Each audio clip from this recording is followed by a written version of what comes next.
কি আনছো? এই যে আমার এক দিদি মিষ্টি এনেছে, গুড়ের মিষ্টি। দেখি। তাই এই যে গুড়ের মিষ্টি আবার এনেছে, শসা। হ্যাঁ শসা এনেছে। তারপরে এই আমি ভাবলাম যে আমার এই দুই বুড়ি পিসি আর এই বুড়ি আমাদের সাথে ভিডিও করে, আমার সাথে ভিডিও করে। আমি ভাবলাম এদের একটু মিষ্টি মুখ করাই। ভগবান তো মিষ্টি মুখ করতে দিল না, ভিডিও করে তো কিছুই করতে পারছি না। কোনো বন্ধুরা ভিডিও দেখছেও না, কোনো বন্ধুরা আমাদের পাশে থাকছেও না, কি করব।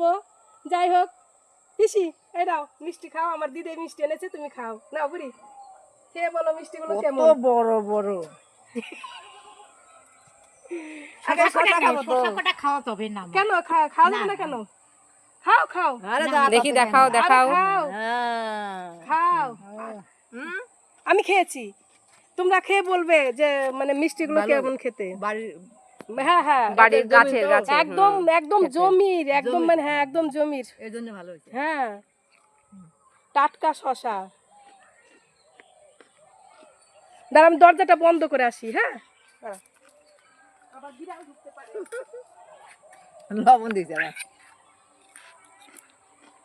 আগে খাবো শসা, পরে খাবো মিষ্টি।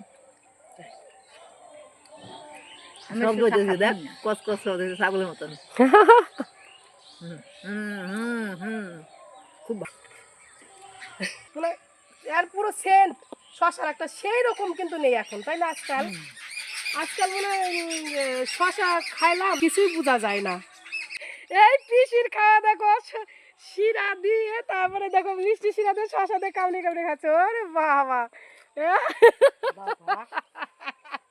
দারুণ।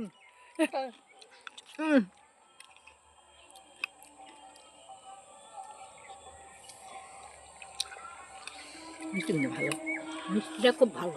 ভালো। হ্যাঁ, 10 টাকা পিস এগুলো। গুড়ের মিষ্টি না,